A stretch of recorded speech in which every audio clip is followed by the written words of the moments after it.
morning, my little worldlings, and welcome back to my channel. So today I am going to be giving you a cheeky little auto room tour.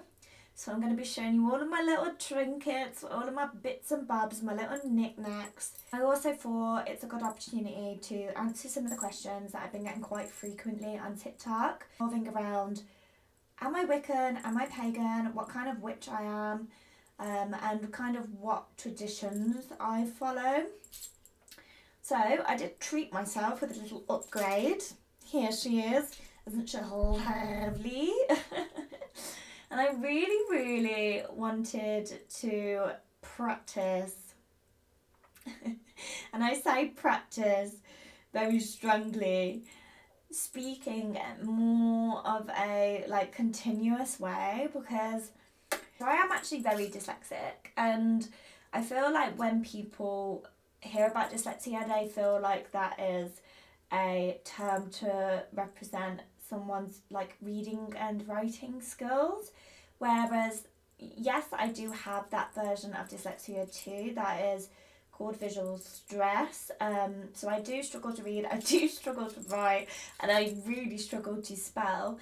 But my dyslexia is mainly a form of speech, so I really struggle to kind of get what I'm saying across properly without fumbling over my words, or I will say the wrong thing, or I will completely make up a word that just kind of sounds similar to the one that I'm referring to. It is an ongoing joke within my friendship, literally for the last 15 to 20 years, that I have my own vocabulary. I will make up words that aren't even a thing, but they make sense to me, and it doesn't matter how many times you tell me that is not the right word, my brain still cannot unlearn the word that I have deciphered for it. So this is like rejection therapy for me. I really struggle to talk for long periods of time where I'm not tripping over myself or getting flustered or getting frustrated. So I'm going to try and attempt to do that video like this today. Not only so it saves me time on editing, because I edit my YouTube videos for 2 to 3 days because I have to cut them so much. So if I'm rambling or if I am tripping over my words, please bear with me, please forgive me. I'm learning, I am scared, but I really want to just kind of build that confidence with speaking in front of the camera and just not overthinking it, because I will just beat myself up about it. I'm my worst, biggest critic. So yeah, exposure therapy. But yeah, so I thought that we would start on the topic before I give you a little tour of my altar room. I really wanted to dive into the questions that I've been asked. So, people have said, are you pagan, are you Wiccan? What traditions do you follow? What kind of witch are you? So if I start off from the start, because I feel like I have gone through such a journey with how I represent myself in my religion, so to speak. And I went through a really confusing time of not understanding where I fit on that scale. I spoke briefly in my last video about my mum being a witch and my auntie being a witch. So when I was raised as a child, I wasn't raised knowing that. It was very hush-hush, and it was never mentioned in our household. Now, my mum got with my previous stepdad when I was 4 or 5. So I don't really remember anything previous to then anyway. I don't remember a whole lot of my childhood anyway. It was very traumatic to say the least. But my mum didn't practice after I was born. So my mum was a practicing witch when she was younger, and then when she had her kids, she obviously didn't really have time for that, and then she married a Catholic man, so it was never discussed. I didn't know my mum used to be a witch until I actually spoke to her about me finding that path, and I was so confused on whether it would be accepted or not, because my dad didn't really accept it. He didn't really understand what the fuck I was talking about. He thought I was silly and ridiculous. So when I turned to my mum about that and she spoke to me about her past, it all just kind of made sense to me, because the way that we were raised was on very pagan principles, so very nature based. For instance, when we would go out foraging for like berries and blackberries in the summer, we would always have to say thank you to the plant that had provided that forage for us. So small things like that, I really see how, you know, my mum's religion had kind of played out but in the background of her life.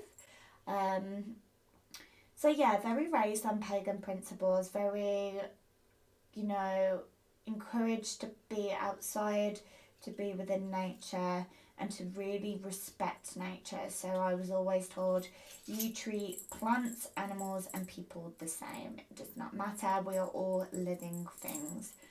And so that kind of was carried on for me. Me and my mum shared a great love for nature that we really bonded over in later life. As I got older and I was kind of researching more into witchcraft and paganism, I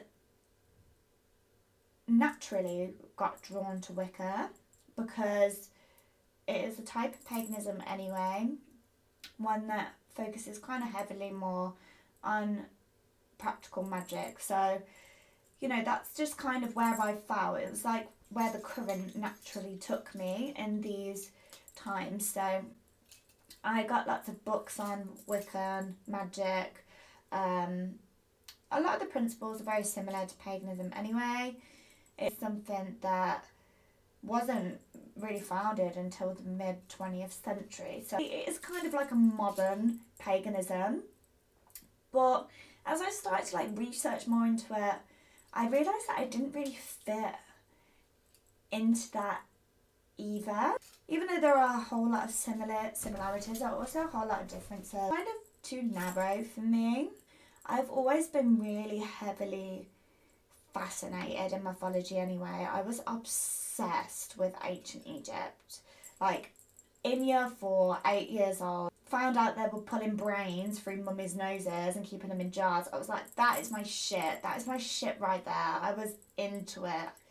And I really, really got involved in researching ancient civilizations.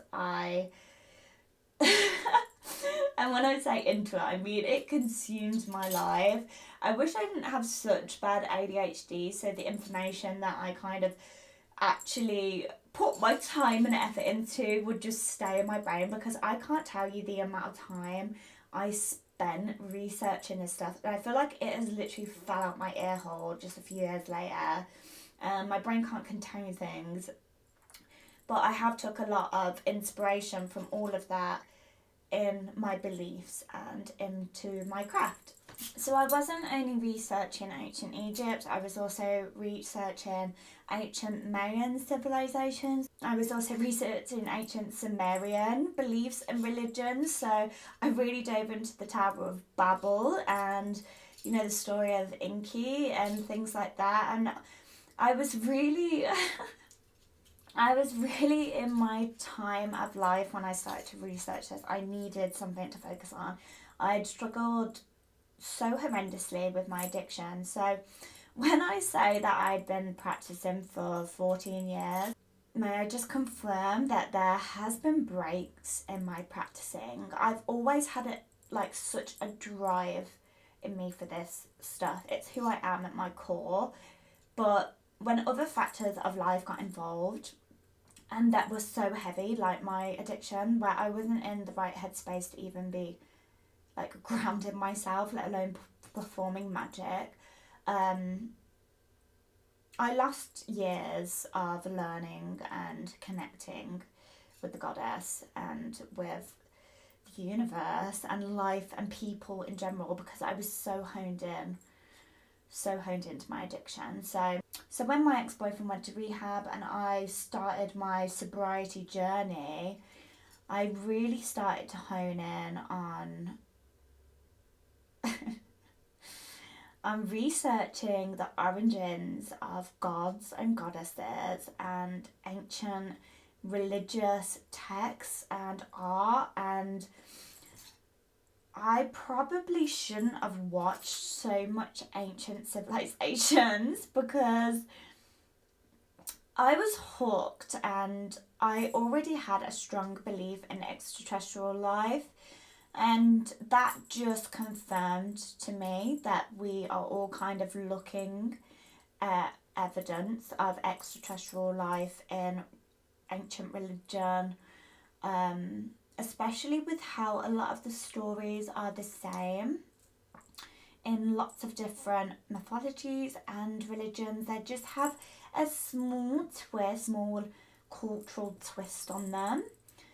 But they are all very, very similar. We are all kind of worshipping the same thing. And I got heavily involved in believing that the gods and the gods and goddesses and the deities that I was researching and working with were extraterrestrial lives at some point on their journey. So, although I work with my deities as forms of energy, I also do kind of have a belief that they at some point came from other worlds, which isn't very common. I've never heard another witch speak to me about that. So I already knew that I kind of stuck out like a bit of a sore thumb. I used to call myself the alien worshipping witch. You know, it kind of made me feel a little bit out of place in the pagan and Wiccan community. So after doing much more research, I realised that the magic that I perform is basically chaos magic. And I don't mean chaos magic in terms that I am unfucking earthing the dead and causing havoc. Like, I mean chaos magic in the sense of I pick fragments of so many different types of magic and traditions, and I blend them all together. I don't follow any rules. I basically just work with what one comes to me intuitively, and two, what would work best for that particular ritual or, you know, ceremony or spell. So I have many books on lots of different kinds of magic, whether that be traditional Wiccan magic, pagan magic, ancient Egyptian magic, Mayan shamanism. I have all of these like little clusterfucks that I just kind of stick together to make like a big Frankenstein witchcraft spell type thing. So yeah, it's a bit of a fuckery, a bit of a butt fuckery. But the reason why I wanted to come and tell people this is because I don't feel like we should have to fit into any like restraints or conform to anything as witches. Like, we are already breaking the norm by doing what we're doing, and there is so much information and so much knowledge out there, that if you don't feel like you want to confine yourself to one particular thing in witchcraft, then don't. So I have recently, because of spring equinox, done a little clean, spring clean, and I also have added a few little things to my altar room. I have cleared out my altars and given them a new rebirth. I added some things that sorry. I feel like my hay fever is coming back already. What was I saying?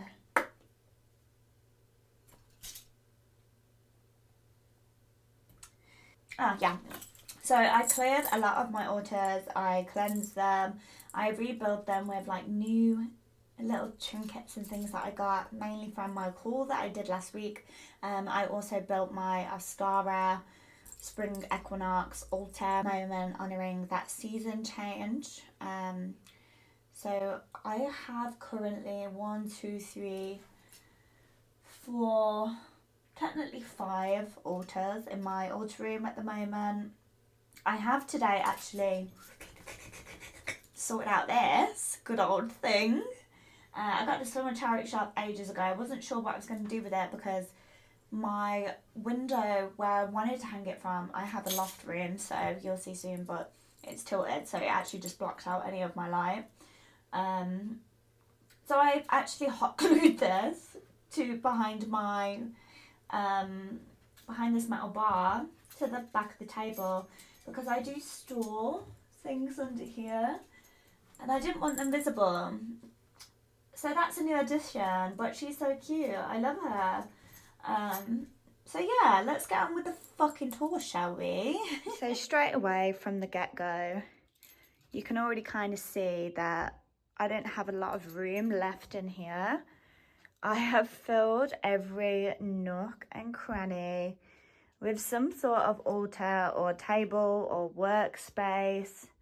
And it's not the biggest room in the world, but in the center here, I have my little chair and table. This is where I come and sit, I get ready, I journal. This is my daily journal. I always light my protection candle, even if I'm not doing spells. Whenever I'm in this room, that candle is lit. I also have my little incense cup here where I'm making black salt. And then if I just go around the room, starting with this altar here. So this is my spring equinox altar. As you can see, my spell candle is up, burning and running. You go, girl. She's in a tray. She has been seeping out the sides a little bit. But yeah, this is all of my Ostara spells that I did the other day. My TikTok does have a video of that. And I have things that are related to the spring equinox, like my hairs, my eggs.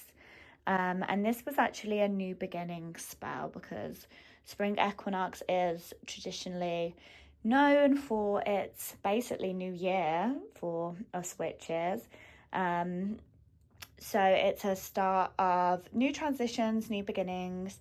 And yeah, I did a really big spell candle for that and a little ritual on the evening of the spring equinox, which was beautiful.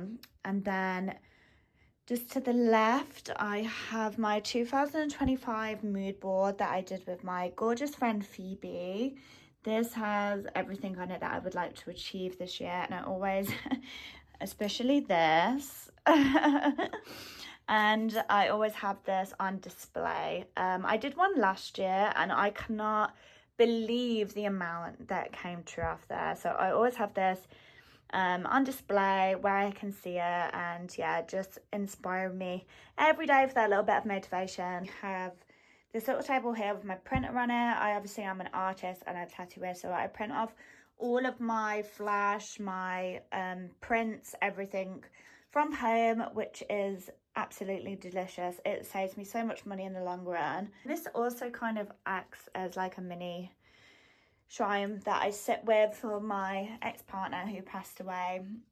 And I have a little alien here that we bought together when we lived together because we were writing a cartoon about aliens and everything that I discussed earlier actually. That's still never obviously finished. I'm working on it alone now, but I don't have too much of a big space for him because honestly it just makes me so upset. But I always have at least a photo out, and my sister got me this Adopt a Ghost for Christmas, and if you knew Ryan's humour, he would have found that hilarious. So that goes there next to him. So this is my Aphrodite altar. I did just record this bit, but I've had to turn that around because I have a very saucy photo of me on here, which I'm sorry if you don't have a sexy photo of you on your Aphrodite or whatever self-love and desirability, then what are you doing, girl? Get one on there. But yeah, I have a whole little cluster of different things on here. That is a swan's wing bone that I collected myself from when I lived on my boat. I have sex spell books and love magic books on there, lots of shells. Down here I have more journals. I have the Artist Way book that I use very regularly that I spoke about in my last video. Behind this behind this umbrella, I actually have bottles that I've been collecting. I have bones that are being cleaned in a box down there that will be ready to display soon. And then I also have a basket full of dried flowers that I've collected myself. More protection wash down there that I've jarred to keep up for later. I have all of my flowers and herbs in this basket down here. And that is all beneath my Hecate altar. So this is my Hecate altar. I have lots and lots of different things on here to do with shadow work, to do with keys. I, offer a lot of perfume to her. There is lavender there as an offering. I have spells, active spells on here that work with her. Vintage keys. I have this whole little box of goodies that is an offering to her.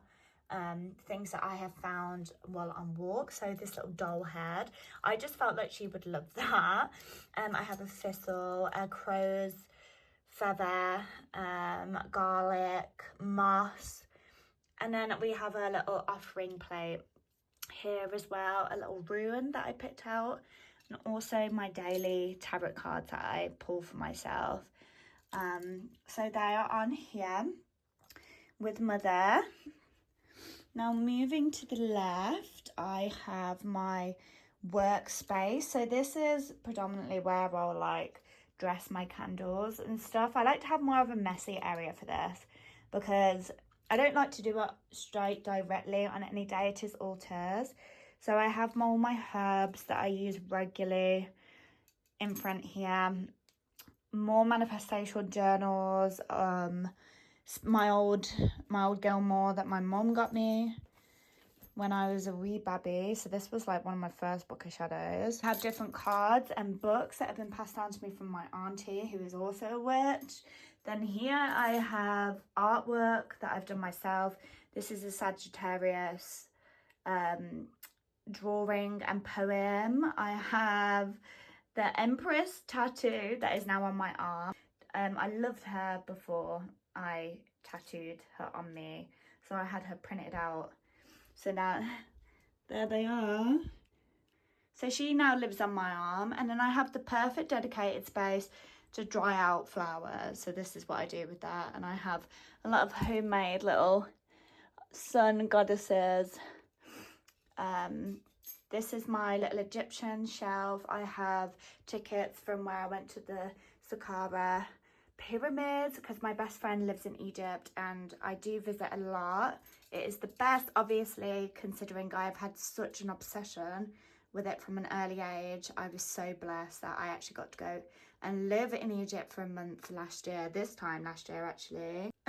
This is my very small Isis altar. I've only really worked with her properly as of recent. So this is my Lilith altar now.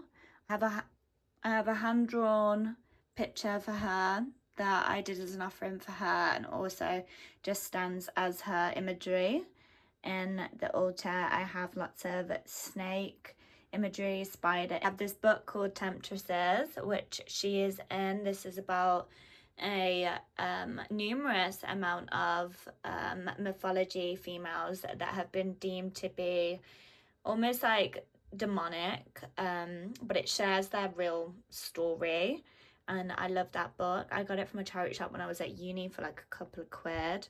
I have a little transmutive spell here in the works that I've just had to replace this morning because honestly it takes about 2 days and that water is all dried up. It is using so much energy at the moment. I have a little offering here, a little owl imagery, as she is also connected to owls. And I also have my old pet praying mantises that I keep in resin. I normally have a praying mantis at all times. Me and my boyfriend were planning on traveling, so he has said no currently, but I am reaching a milestone soon, and he has said that maybe as a celebration we could get a new baby.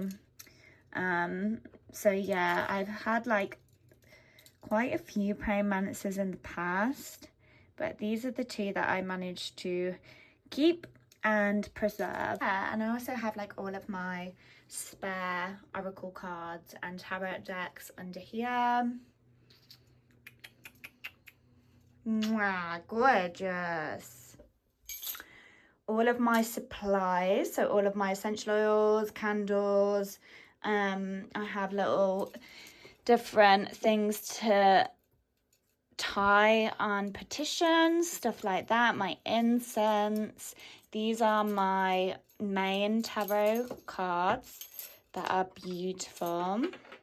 I will show you. I've never seen another deck like this. They are so gorgeous. I have a shitload of different artwork on my wall. I have literally pretty much painted all of them, apart from the Lana Del Rey one and the little witch one. So here are some more sun goddesses. I have some dried roses from my boyfriend, my little pendulum holder, and an alien that my sister bought me for Christmas, which I just adore. He is one of my favourite things that I own. My gorgeous fella. I have this stick that I found that I was just obsessed with. Look at the way that it like ravels around. That has been a feature on my wall for years.